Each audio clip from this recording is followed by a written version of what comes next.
Hi students, this is Bharat Chawla and I welcome you on my YouTube channel WITS Classes. This is the first part of chapter 2 Principles of Management class 12th Business Studies, and in this part I will cover the first topic of this chapter, that is Principles of Management, given by Henry Fayol.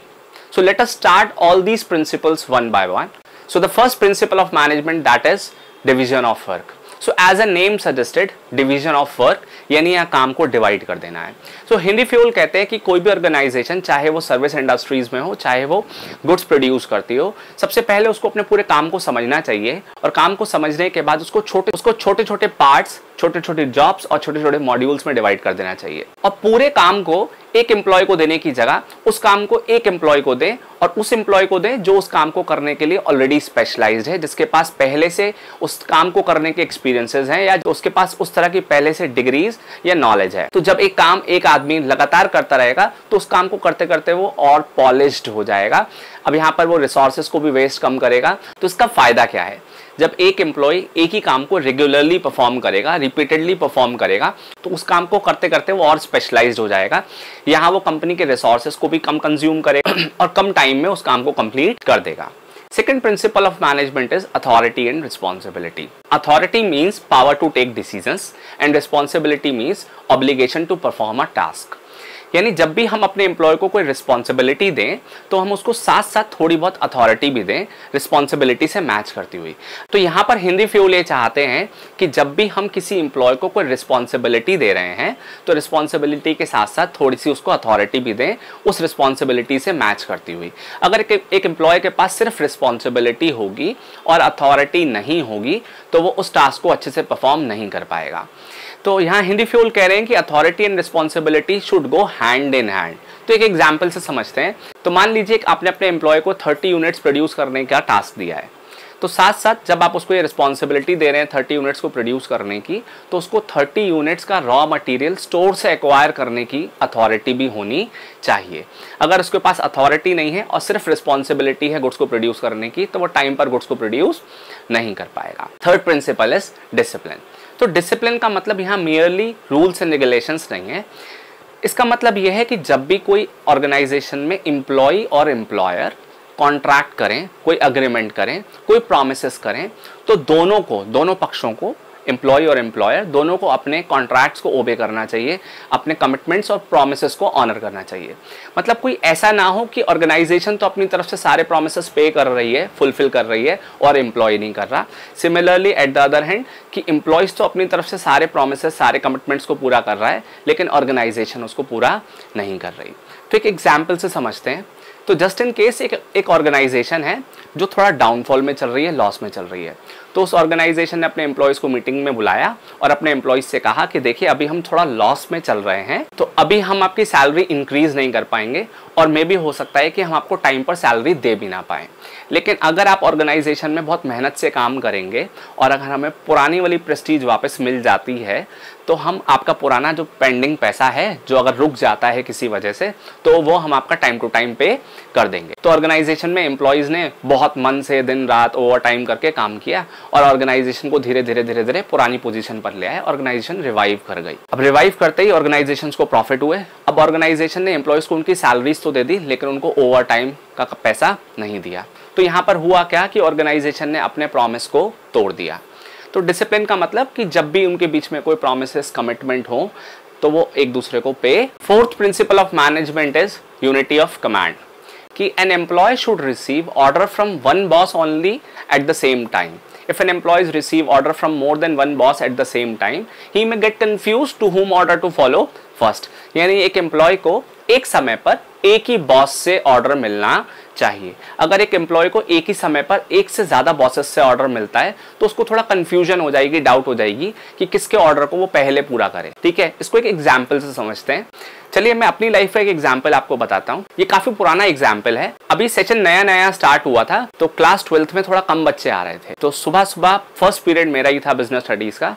Principal ma'am का round हुआ. Principal ma'am ने देखा कि class में काफी कम बच्चे हैं, तो प्रिंसिपल मैम ने मुझे बाहर बुलाया और मुझसे कहा कि बड़े कम बच्चे आए हैं आज, तो ऐसा करिए आज इनका कुछ पुराना रिवीजन करा दीजिए ताकि जो बच्चे नहीं आए हैं उनका लॉस ना हो. ठीक है, मुझे भी ऐसे ही कुछ करना था।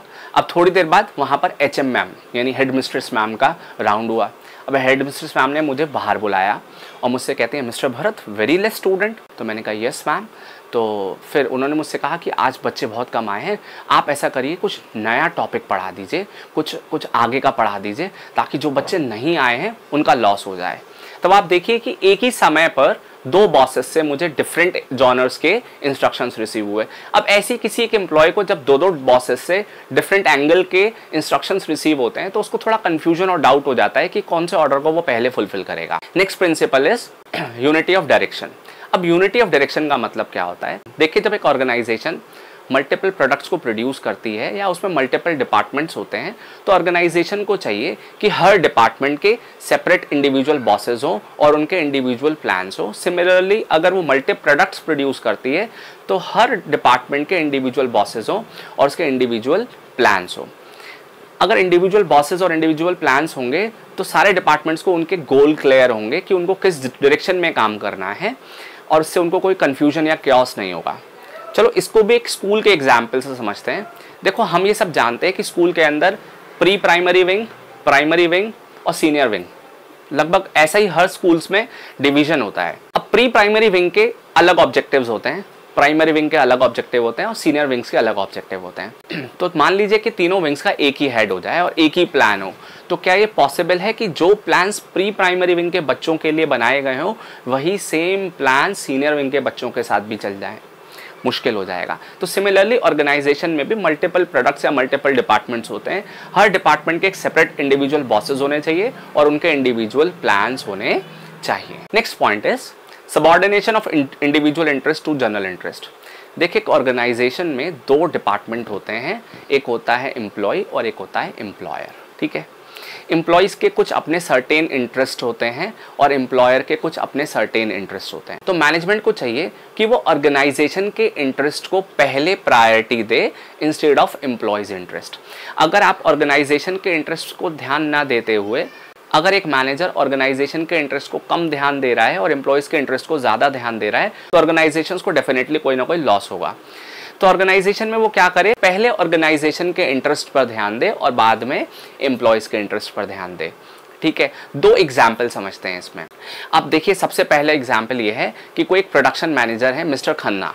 ठीक है, प्रोडक्शन मैनेजर मिस्टर खन्ना ने 2 हफ्ते पहले ही एक लीव एप्लीकेशन पे साइन करा लिया है। उनको अपने किसी रिलेटिव की वेडिंग को अटेंड करने के लिए चंडीगढ़ जाना है।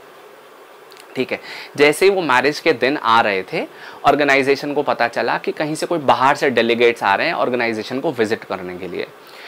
तो यहाँ मिस्टर खन्ना ने क्या किया कि अपनी फैमिली की जो मैरिज है उसका प्लान कैंसिल कर दिया और ऑर्गेनाइजेशन में ही रहे। तो यहाँ पर देखिए, हमने ये समझा कि ऑर्गेनाइजेशन के इंटरेस्ट पर पहले ध्यान दिया और अपने पर्सनल इंटरेस्ट पर बाद में ध्यान दिया। तो आइए समझते हैं एक दूसरा एग्जाम्पल। तो सपोज कि एक ऑर्गेनाइजेशन में एक नए परचेज मैनेजर आए हैं। उन नए परचेज मैनेजर ने क्या किया कि रॉ मटेरियल जहाँ से ऑर्गेनाइजेशन पहले खरीद रही थी वहाँ से ऑर्गेनाइजेशन का रॉ मटेरियल ना लेकर अपने किसी फ्रेंड या किसी रिलेटिव के यहाँ से रॉ मटेरियल मंगवाना शुरू कर दिया, जिससे कि उनका थोड़ा बहुत कमीशन उनको मिलने लग गया। तो यहाँ पर वो क्या कर रहे हैं कि ऑर्गेनाइजेशन के इंटरेस्ट पर ध्यान नहीं दे रहे, अपने पर्सनल इंटरेस्ट पर ध्यान दे रहे हैं। तो मैनेजर को चाहिए कि वो पहले ऑर्गेनाइजेशन के इंटरेस्ट पर ध्यान दे और बाद में एम्प्लॉयज के इंटरेस्ट पर या अपने खुद के इंटरेस्ट। नेक्स्ट प्रिंसिपल है remuneration of personnel. Remuneration of personnel का मतलब ये होता है कि an employee should receive fair, just and adequate salary. एक एम्प्लॉय को फेयर सैलरी मिलनी चाहिए, एक एम्प्लॉय को अच्छी सैलरी मिलनी चाहिए जिससे कि वो अपने स्टैंडर्ड ऑफ लिविंग को मेंटेन कर सके। अगर एक एम्प्लॉय को उतनी सैलरी मिलती है जिससे कि उसके स्टैंडर्ड ऑफ लिविंग मेंटेन हो जाते हैं तो हमेशा वो मन से काम करेगा और ऑर्गेनाइजेशन में हमेशा 100% कॉन्ट्रीब्यूट करेगा। और अगर एक एम्प्लॉय को उतनी सैलरी भी नहीं मिल रही जिससे कि उसका स्टैंडर्ड ऑफ लिविंग मेंटेन हो रही है तो हमेशा डीमोटिवेटेड सा रहेगा और ऑर्गेनाइजेशन में वो कभी 100% अपना कंट्रीब्यूशन नहीं दे पाएगा। तो अब लेकिन यहाँ प्रॉब्लम ये आती है कि एक अच्छी सैलरी के मायने क्या हैं, एक अच्छी सैलरी के पैरामीटर्स क्या हैं। तो हेनरी फ्यूल ने कहा है कि एक ऑर्गेनाइजेशन को सबसे पहले अपनी खुद की फाइनेंशियल कैपेसिटी या फाइनेंशियल स्ट्रेंथ को देखना चाहिए। दूसरा, उसको ये देखना चाहिए कि कॉम्पिटिटर्स कितनी सैलरी दे रहे हैं। थर्ड एस्पेक्ट है कि गवर्नमेंट ने क्या लेबर लॉज या लेबर वेज एक्ट क्या डिसाइड किया हुआ है, और चौथा उस अपने एम्प्लॉयज़ की कैपेसिटी के हिसाब से उसको सैलरी मिलनी चाहिए। तो अगर ये चारों पैरामीटर्स ऑर्गेनाइजेशन देखती है और उसको अच्छी सैलरी देती है तो हमेशा वो एनकरेज्ड और मोटिवेटेड रहेगा और हमेशा ऑर्गेनाइजेशन के इंटरेस्ट पर 100% अपना कॉन्ट्रीब्यूशन देगा। तो इस वीडियो को यहीं पर ख़त्म करते हैं। हमने यहाँ पर 7 प्रिंसिपल्स ऑफ मैनेजमेंट देखे। अब नेक्स्ट 7 प्रिंसिपल्स ऑफ मैनेजमेंट हम नेक्स्ट वीडियो में देखेंगे।